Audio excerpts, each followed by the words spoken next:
television, you can imagine all the demand for his time as a political commentator, and he has to be at a television program by 2 o'clock, so we're going to speed things along here a little bit. You will can go ahead and eat while he's speaking. He says that doesn't bother him a bit, and so we're going to start the proceedings right away, and Bob Landry is going to come up and say a few words. Okay, no eating during my talk. I'll make this quick. Good afternoon, ladies and gentlemen. It is a real pleasure for me to be here today. My name is Robert Landry, and I'm here today as immediate past chairman of the Insurance Institutes and the CIP Society. With its focus on information sharing, discussion, and professional development, the purpose of NICC is aligned to the mandate of the Institute and the Society, and as such, we are very pleased to be today's luncheon sponsor. I would like to take this opportunity to share with you a couple of initiatives underway at the Institute before we begin our luncheon. First, October this year is a special month for us because October 29th is the 10th anniversary of the CIP Society. From its humble start with just 350 graduates who attended the National Teleconference that launched the Society a decade ago, it has grown from a vision for the future to a vibrant community of graduates from coast to coast who now number more than 15,000. The Society today offers a broad menu of services to its members. I won't repeat them here, but essentially, the Society has become a key part of the industry's fabric, offering services that its members literally wake up to each day with the CIP Daily e-News, to name just one small member benefit. The Society is planning a year of celebratory activity. I would encourage you to watch for these events in your community and participate as often as you can. One of the key mandates of the CIP Society is to promote the knowledge and experience insurance graduates bring to the consumer's insurance experience. Today, you'll see our CIP promotional ads in magazines like Maclean's, Canadian Living, Canadian Business, and so on. We are also in radio ads, television, movie theaters, and hockey arenas. This year, for the first time, we purchased 500 billboards to run simultaneously across the country, and it is estimated that our message, promoting industry professionals such as yourself, was seen more than 2 billion times. Although not its main purpose, we know that one of the spin-off benefits of our CIP advertising is that it also serves to elevate the public's perception of our business. Something we had not expected is this advertising helps our human resources staff attract new people to our business. CIP advertising creates a positive professional image of our people, of the people employed in our business, and this has encouraged possible employees to explore a career in our business. And speaking about careers and people in our industry, I am sure most of you have seen the findings of the Institute's demographic research that we published earlier this year. This year, through our Career Connections program, we delivered 200 high school classroom presentations, encouraging more than 6,000 young adults to pursue a career in our business. We attended 20 teacher conferences, reaching over 14,000 high school teachers, and put in their hands more than 5,000 Institute-produced curriculum packages that focus on insurance and risks for use in high school classrooms. We also attended a variety of different career fairs, putting us in front of additional 42,000 young adults to inform them about insurance careers. Finally, I'll just quickly touch on the academic side of the Institute to tell you that we are significantly expanding the availability of learning via the web, both for the CIP program and our seminar offerings. So please encourage your staff to explore these alternatives or consider it yourself. I'll conclude my remarks by extending our thanks from the Insurance Institute for your ongoing support of the industry's education arm. And with that, back to Greg.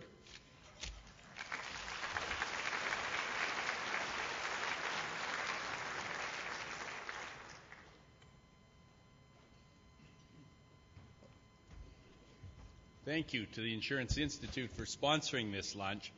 I'm a huge fan of Andrew Coyne. As a matter of fact, I could probably be president of his fan club if he had an official one. He has so many accomplishments and credits to his name that I Googled him, and if you want to try that sometime, you can spend hours either listening to his comments or reading things he's written. His real job, as you know, is the national editor of Maclean's magazine, and boy, was that a coup for them to get him. He's widely recognized for his participation on the CBC At Issue panel and was a co-host of the public affairs show Face Off.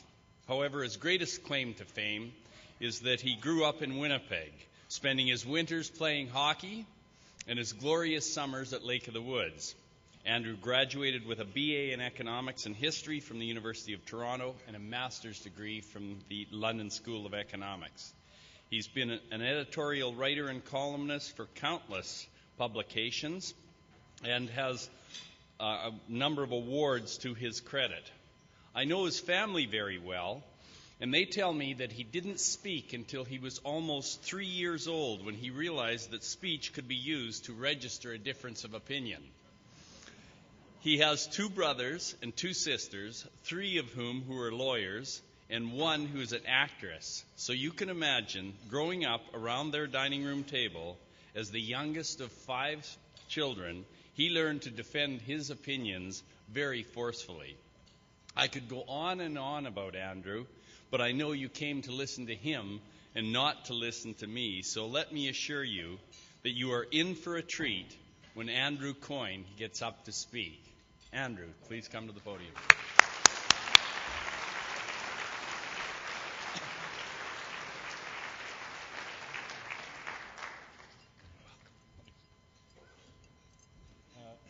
Well, thank you very much, Greg, for that introduction, which was only mildly embarrassing, and violates, of course, the first rule of salesmanship, which is, lower expectations. Tell them my first language is not English, and then maybe they'll be impressed. Well, we do meet in propitious times, don't we, with 2 elections and a major financial panic all happening at the same time. I have just recently purchased a house, which I thought was a particularly savvy bit of timing. So if you're looking for me for any kind of financial advice, you can judge accordingly as to whether that should be part of your portfolio or not. So I certainly can't pretend anything on that side of things, and I certainly won't be telling you anything about the insurance industry. But I've been asked to give you what little I can give you about the political scene, and I fear I may disappoint you on a couple of scores there. First of all, I am not going to tell you who's going to win in any detail. I'm certainly not going to predict seat counts or anything like that. As I like to remind people, I am not in the forecasting business. I am in the finger-pointing, back-pointing, and recrimination business. It's what we do, it's what we cherish, it's what we know. And the other way in which I may disappoint you is that, and journalists, I'm afraid I'm violating the journalistic code here, because we have a vested interest in significance. We find meaning in every passing cloud. We are always looking for turning points and defining moments. We just had the debates last night. And, of course, there is the traditional lament that goes up after every debate when we say there were no knockout blows, which, as my good friend Rick Salutin said, when journalists say there were no knockout blows, they mean there were no usable clips. But, of course, there almost never is any knockout blows. The only knockout blow I can ever remember in any debate in history was Brian Mulroney lecturing John Turner on patronage, which, as we know, was a lie. He turned out to be even worse of a patronage king than Turner or Trudeau was. So let us not look for significance where it isn't there. And I suppose what I'm going to say to you is, if you're looking for what is the story of this election, what's the trend, what's the deep meaning, I am coming more and more to the conclusion that there is no story, that this election was essentially baked in from the start. And as evidence for that, I might quote you the poll numbers. If you average out the polls from the first few days of the campaign, it looks like this: 37 Tory, 26 Liberal, 18 NDP, and the Bloc and the Green Party each getting 9. If you take the average of the polls up to yesterday, the numbers have dramatically shifted to 36 Tories, 25 Liberals, 19 NDP, 10 and 10. So everyone is within a percentage point of where they started. There's been a lot of polls in between. There's been a lot of money expended by the media organizations on those polls. There's been a lot of hyperventilating instant analysis about each squiggle of the polls, and it hasn't amounted to a hill of beans. But behind that flat line, there is a couple of stories, and I think what I want to do is put this election in a larger context. And the two most dominant trends I would identify are the decline of the Liberals into irrelevance and the decline of the Conservatives into incoherence. First of all, the Liberals. This election, I think, really should be bracketed with the last two, 2004, 2006, and may indeed be bracketed with the next one when the historians look back as a kind of a hinge moment in Canadian history. And what we've been witnessing, and what I think we were not properly aware of until lately, was that the so-called natural governing party, the dominant party, the party that as recently as a couple of years ago people were writing books about, the friendly dictatorship, the inevitability of liberal dominance, that there was in fact deep structural weakness built into that party that I would argue began really going back 50 years. It is forgotten that the Liberals used to win majorities in this country with large representation from the West, where I'm from. That they were truly a national party once upon a time. That really ended in the West in 1958 with the Diefenbaker sweep, and they've really never fully recovered from that. They have not been a force in the West ever since. But that was okay because you could win under Trudeau 50, 60, 70, 75 seats in Quebec, the famous Liberal power bastion of Quebec going back to Laurier in 1891. Well, that was destroyed by the Mulroney sweep in 84, and they've never really recovered since then, and in fact, in recent elections have fallen to historic lows in Quebec. But that was okay for a while because you could win 100 seats in Ontario. Well, they're not going to do that anytime soon either. They've been operating, in other words, off of a narrower and narrower regional base, one power base after another being knocked off. And they're now really essentially restricted to Montreal, Toronto. Vancouver was impregnable, but it's breaking down. Parts of Atlantic Canada, but the NDP are starting to eat their lunch there. They are really essentially the Montreal-Toronto party for all intents and purposes. After the last election, you heard a lot of instant analysis about how there was a rural-urban split, and that was what was the defining split in Canadian politics, and not so. The Tories actually won most of the city centres in Canada, with the exception of the metropolitan centres. Those are the last bastions for the Liberals, and that really has not changed. So they have deep-seated structural problems that they've got to address, particularly their weakness in the West, where, as we all know, the money and the population and the power are shifting. And if they do not start to rebuild there, as they have shown no evidence of doing at this point, they're going to have a long and unhappy future. So if they think, likewise, that all their problems can be added up to, well, we made a mistake in choosing Dion as our leader, they've got another thing coming as well. There's reasons why Dion won, there's reasons why the other guys lost, and there's reasons why that party needs to really give itself a shake in a real rebuilding process. But they, at least, in a sense, have the opportunity to do that, the opportunity that losing affords. The Tories, in a way, are in a deeper fix. They are prisoners of power. They are prisoners of their own success. And I say that with some regret, because once upon a time they were a party that, while they lost elections, actually stood for something. And that's not to be dismissed lightly. The old Reform Party changed Canadian politics fundamentally. They were instrumental in building a consensus in favor of deficit reductions, for example. So the notion that you can't have an influence unless you're in power, that standing for principles and convictions is for losers, I think is overstated. Now, in the process of trying to make themselves electable, I'm not going to say that everything they did was wrong. I'm not sorry that conservative parties are no longer obsessed with bilingualism or the metric system or keeping the immigrants out or some of the worst extremities of right-wing politics. But it was a little sad when they were no longer interested in tax reform, in radical tax cuts of a kind that Ireland, for example, brought in, when they jettisoned any interest in reform of our bloated pension system, the Canada Pension Plan, or of reforming the Employment Insurance Plan, when they became entirely uninterested in spending cuts of any kind, when they abandoned their opposition to corporate bailouts and corporate welfare. But even that, I suppose, you could justify in the name of incrementalism. Half a loaf is better than none.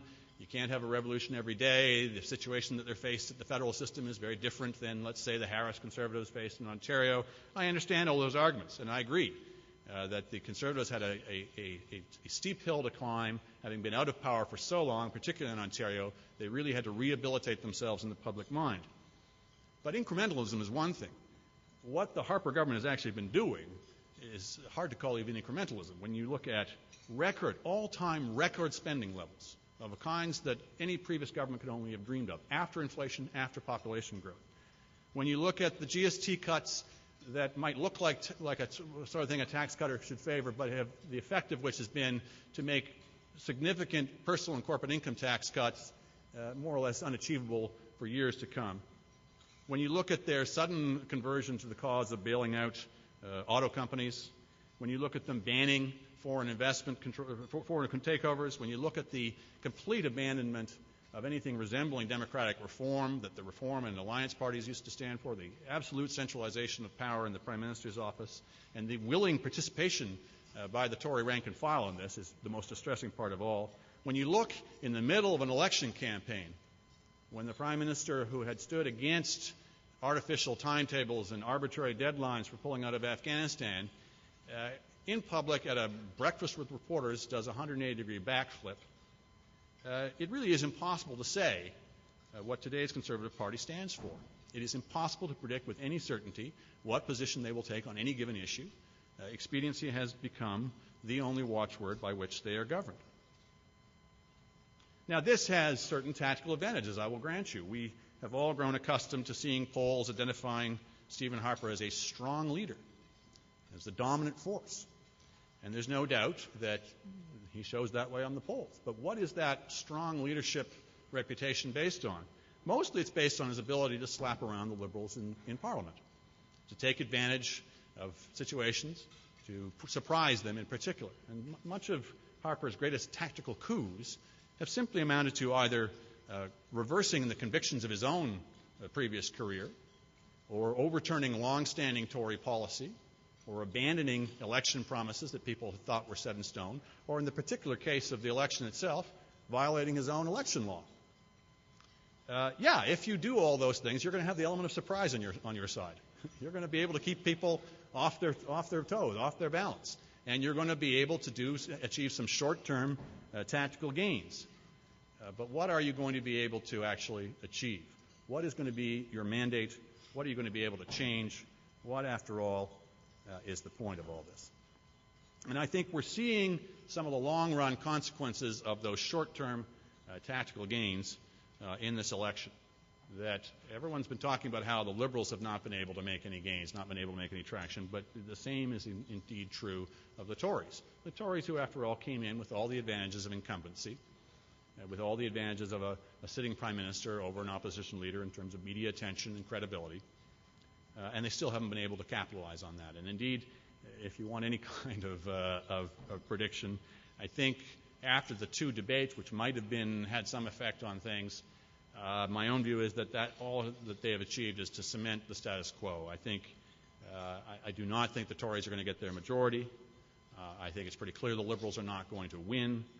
I think it's also clear the NDP is not about to replace the Liberals as the opposition party. I think the only real change is that I think the Green Party has arrived on the scene in a way that's permanent. And I'll go into a little more detail on that in a second. But what's interesting is that essentially all of the major parties, their strategies have failed. The Tories, they never really gave us a very good reason as to why they needed to call this election in violation of their own election law. Allegedly, it was because the Parliament had become dysfunctional. He couldn't get his agenda passed. So we call an election, and what is the Tory agenda? Beats me. Have we seen a platform? Have we seen policies beyond things like banning flavored cigarettes? Not much. It's been they've been sort of touring around the country with tiny little morsels here and there. I traveled around with them for a while in Ajax, Ontario, for example, and the Conservative Prime Minister of Canada, Conservative Prime Minister of Canada, this was the pitch in Ajax was, well, we built you a road from Sandy Beach to Park Crescent in Pickering, and also we put a passport office in Ajax. Try to imagine an American president making similar types of microscopic pork barreling approaches in tiny little rural ridings or urban ridings.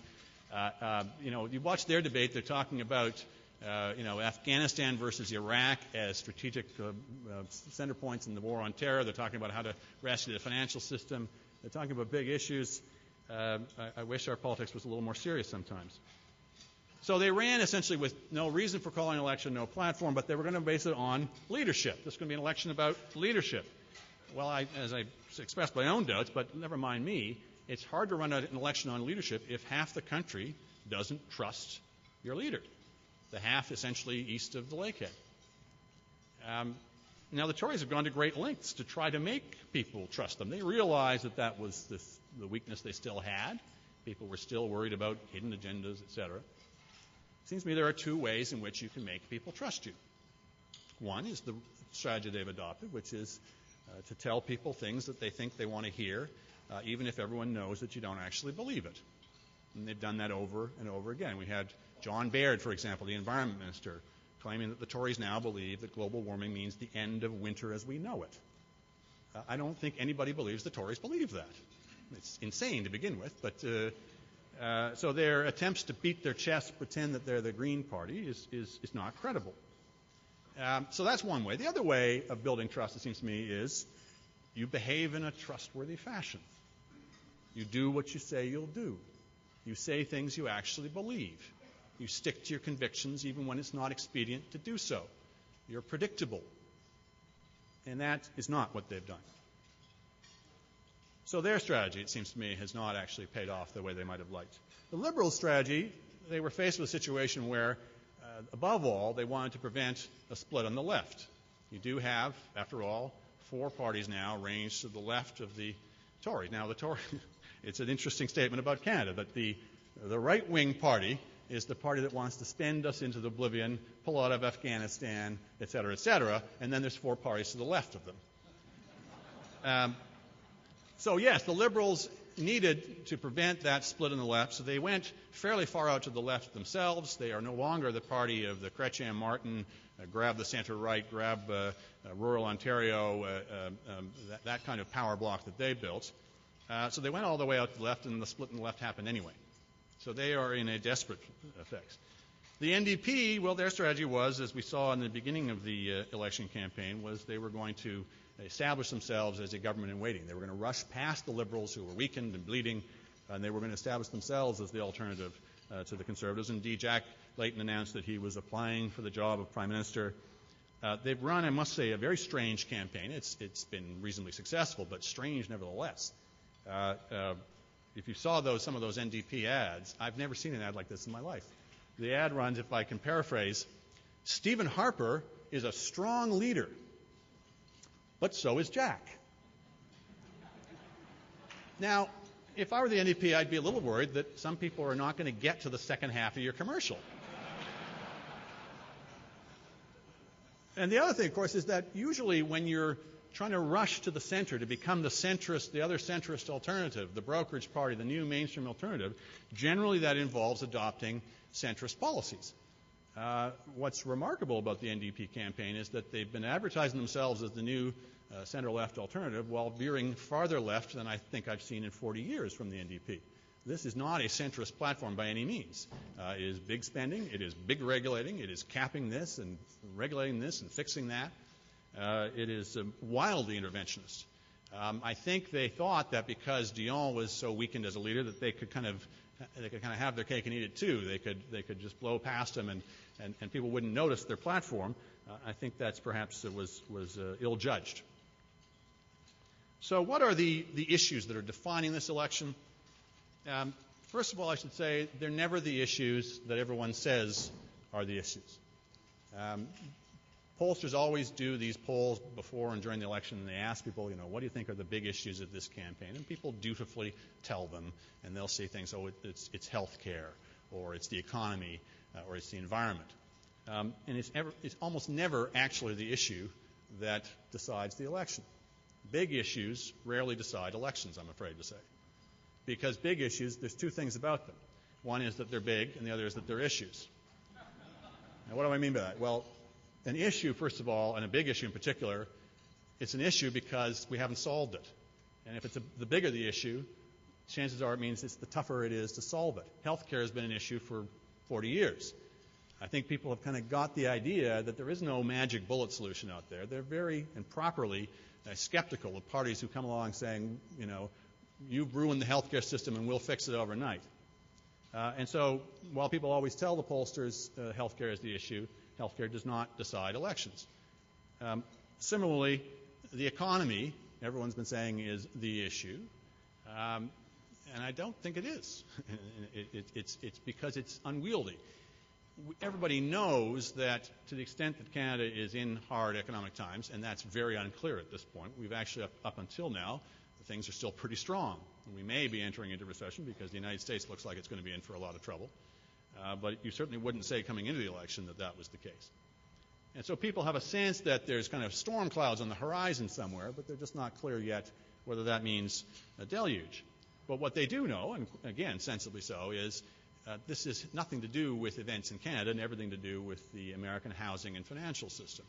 Well, we are not going to fix the American banking system. Somebody needs to. It is a political issue, and rightly so, in the States. There are big public policy decisions to be made in the States, but they will be made in the States. We are essentially spectators to this drama. There is very little that any elected government in Canada can do about whatever happens. To the extent that we have any policy response, it's mostly going to be in the Bank of Canada's hands. The Bank of Canada, last I checked, is not running for election.